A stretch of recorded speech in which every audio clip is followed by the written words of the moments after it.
Ranked 5th on the Forbes 2022 billionaire list, Warren Buffett is one of the wealthiest people in the American business world. With a net worth of $96.3 billion, he's the 8th richest member of the 2021 Forbes 400. Warren has a gift for making sound investments, something which is also referred to as the Oracle of Omaha. Let's find out how he managed to get so rich and where he spends his money. First up, how it all started. Warren bought his first stock when he was only 11 years old. Yup, that's right, when he was 11. He purchased 6 shares of City Service preferred stocks, 3 for himself and 3 for his sister at $36 apiece. The stock plummeted to $27 apiece a few days after, but it climbed back up shortly to $40. They both sold their stocks and made good money. But what's interesting was that the same stock skyrocketed to $200 per share a little while after that. A good call became a bad call instantly, and that's how he got drawn into investments. Buffett later studied at Columbia under Benjamin Graham, the father of value investments, which set the stage for his career there forward. Moving on, how he managed to reach the $25 million mark. Buffett took the investment concepts from Graham and molded them into something further. Unlike his teacher, he looked beyond the company's numbers, gazing into the company's management team and their product's competitive advantage to make investment decisions which worked really well for him. Impressed by his professor, Buffett invested 65% of his $20,000 savings in Geico insurance stocks, a company whose board of directors included his professor too. This investment went on to become a fortune for him. In 1956, Buffett moved to Omaha and laid the foundation of Buffett Associates Limited, with a $105,000 contribution from 7 family members. In the later years, he founded 3 more partnerships, eventually consolidating them into one. At the end of 1958, Warren had doubled the partners' money via investments. In 1961, with partnerships now worth millions, Buffett invested in a windmill manufacturing company called Dempster. He later sold the stocks, making thrice what he initially invested. Meanwhile, he purchased Berkshire Hathaway, a dyeing textile mill, at $8 a share in 1962. This eventually became a long-term investment when it showed some signs of life and provided seed money for further investments. In 1963, Warren started buying American Express stocks at $35 a share when it saw a dip due to a fraud scandal. The stock doubled its price in only 2 years after that. In 1967, Warren's net worth had already increased to $10 million.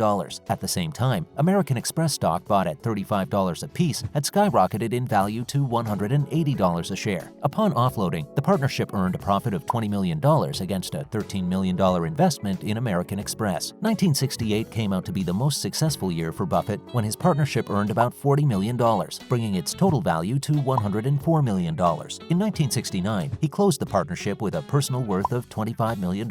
He was only 39 years old at the time. That's quite a feat in itself if you ask us, but his journey was nowhere near the end. Next up are the good years at Berkshire Hathaway. In 1970, Buffett owned 29% of stocks in Berkshire Hathaway and went on to become its chairman. In the same year, the company made $45,000 in textiles and $4.7 million in investments. Unfortunately, in 1974, the company's stock prices plummeted and Warren's personal wealth was reduced by 50%. However, it soon gained ground in 1979 to reach a value of $290 per share. His personal fortune skyrocketed to $140 million. Fast forward to 1983, the company ends the year with a whopping $1.3 billion in its corporate stocks portfolio. Berkshire's own share opened at $775 per share and ended at a high of $1,310, making Warren's personal worth $620 million.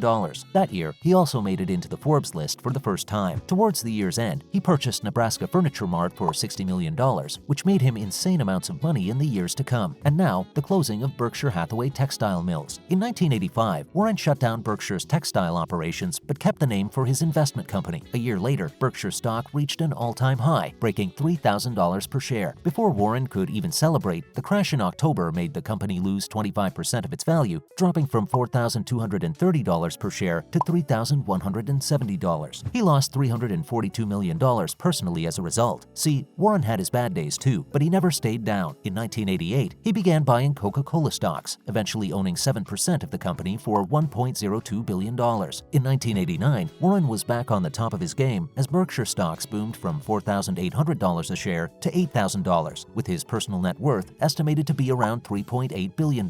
Moving on, Buffett's final Berkshire Hathaway years. Fast forward to 2017, after years of the usual securities retention and occasional selling off, Buffett started offloading his stocks in IBM and pushed the investment in Apple. The investment went on to become Berkshire Hathaway's largest investment in a single company stock. He also became the largest shareholder of the Bank of America in the same year, owning about 700 million shares. The next year, Buffett added J.P. Morgan Chase and Bank of New York Mellon to Berkshire's investment portfolio. The Oracle of Omaha had amassed an estimated worth of $84.5 billion by that that year. In the years to come, Buffett revealed his plan to donate most of his money to charitable organizations. In 2021, he also named his successor at Berkshire Hathaway. The company's vice chair, Abel, who handled the non-insurance business, was confirmed as the one who'd rise to power in the company after Buffett was gone. While that was certainly good news for Abel, Buffett remarked that he had no plans to retire anytime soon. So hold your horses, Abel, for now at least. And now, Warren Buffett's lifestyle. This might come as a disappointment to a lot, but Warren is a frugal spender. Despite having a fortune to his name, the Oracle of Omaha just doesn't like to treat himself with luxury things. He still lives in a 5-bedroom house he bought in 1958 for $31,000 instead of an opulent mansion in a posh area. Hopefully, though, the man has spent a couple of thousands on its renovation over the years. As far as the dining goes, he eats at local eateries, consuming regular burgers and steaks, washing them down with a regular Coca-Cola. No extravagant foods and drinks whatsoever. Probably that's how he's held on to his fortune for all those years. It's known that Buffett makes a quick stop at McDonald's on his way to work for a quick breakfast. Coming over to the cars, you won't find a shiny new Ferrari in his garage. Instead, he jumps at the cars that are going for a reduced price due to some issue which leaves the functionality intact but ends up reducing the car's value. Oh, and don't get any wrong ideas from jumps at the cars, for our billionaire would keep a car as long as the car can keep up. Way to go, Warren. Anyways, the most luxurious thing he owns is a corporate jet, and he maintains that he just had to get one and tried managing a workaround till the very last moment. Nevertheless, in public recognition of his criticism of money spent on private jets, he named it indefensible, but he's quite generous when it comes to donations. On the other hand, when it comes to making donations, Warren is quite the opposite. In simple words, Warren's choice outlet for spending his fortune is charity organizations, especially the Bill and Melinda Gates Foundation. In 2006, Warren stunned the world when he announced the donation of a major chunk of his wealth to the Bill and Melinda Gates Foundation. He revealed that the donation will be in the form of B-class shares of Berkshire Hathaway stock, with a total donation of 10 million shares in 5% increments until Buffett's demise or until the foundation fails to meet the spending stipulation. His 2006 donation was 500,000 shares with an estimated worth of $1.5 billion.